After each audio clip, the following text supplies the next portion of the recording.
Hola, bienvenidos.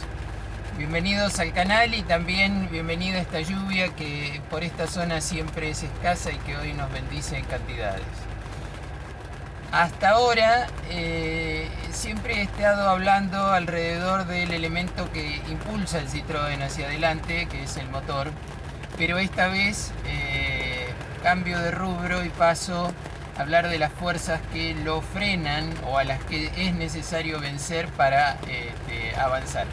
Así que los invito a convertir unos gráficos. Este gráfico en sus abscisas tiene la velocidad en kilómetros por hora y en sus ordenadas la potencia en HP. Contiene básicamente dos curvas. La amarilla, que es la curva de desempeño del motor en condiciones estándar, tomado de los manuales de Citroën, y la roja, que es la curva de potencia demandada, o sea, lo que el vehículo necesita a determinadas velocidades para movilizarse. Esta roja está compuesta básicamente por estas otras tres, la azul, la marrón y la verde. El punto de cruce entre las curvas de potencia erogada por el motor contra la demandada por el vehículo es la velocidad máxima teórica que alcanza, que en este momento sería, en estas condiciones serían 113, 114 kilómetros por hora. La curva verde es la resistencia aerodinámica, o sea, la resistencia que se origina por la movilidad del vehículo dentro de una masa de aire. La marrón es la resistencia a la rodadura básica de los neumáticos, hablando de los neumáticos, y la azul es la resistencia en pendiente. Aquí no estaría la resistencia mecánica de la transmisión mecánica, que es un valor menor y no está considerado, y por otra parte la amarilla, que es la del motor, está solamente en condiciones estándar, no se mueve si yo altero los valores. En este cuadro de datos hay valores en color negro y valores en otros colores. En negro son aquellos fijos que no se alteran con las diferentes condiciones que puede enfrentar el vehículo. Y son el coeficiente de resistencia aerodinámico, que depende de la forma del vehículo, y que el CX está tomado de lo que es la industria aeronáutica, el perfil alar, la resistencia de un perfil alar, mientras que el CL es el coeficiente de sustentación, el CX es el de resistencia. Y para tener una referencia, este dato está dado en múltiples aplicaciones que uno puede encontrar por internet, y para tener una referencia de dónde está ubicado, de cuán bueno o malo es, la resistencia de los vehículos modernos anda en el orden del 0,3, mientras que en el otro extremo, por decir algo realmente malo, un edificio, por ejemplo, se considera un 0,7, o sea que el Citroën estaría en el medio de ellos dos. La sección es la sección media neta del vehículo, o sea, la altura neta por el ancho medio del mismo. Y ahora vienen todos estos valores en colores que sí dependen del funcionamiento, de las condiciones que el vehículo enfrenta en su funcionamiento. El coeficiente de rodadura es un valor tomado de la fábrica de neumáticos para neumáticos ordinarios, o sea, no radiales, y en buenas condiciones y en buenas condiciones de inflado, en buenas condiciones de uso y de inflado. Por ejemplo, jugando un poquito con ellos, supongamos que estuvieran desinflados o que estuvieran más viejos, si lo aumentamos a 0,04, se ve como el coeficiente de rodadura sube y hace subir a la curva roja, que es la sumatoria de las tres.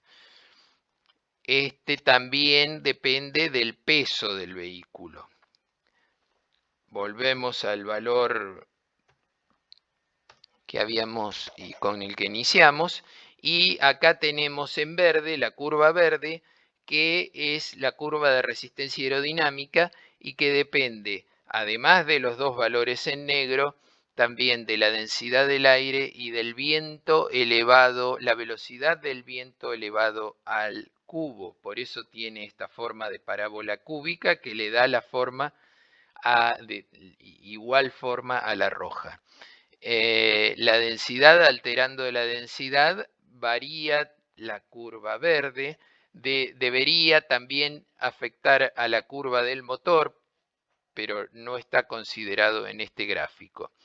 Y si se altera, se puede ver mínimas variaciones de la curva verde. Si varío, en cambio, pongo 10 kilómetros de viento en contra, se ve cómo sube fuertemente la curva verde y por lo tanto también la roja, bajando la velocidad máxima teórica, pero además, esto debo decir que todo está hecho para cuarta velocidad, teniendo muy poca reserva de potencia a menores velocidades. Si por el contrario, pongo 10 kilómetros de viento en contra, se ve cómo mejora fuertemente. Volvamos a cero. Y tanto la verde como la azul son curvas de fortísima incidencia.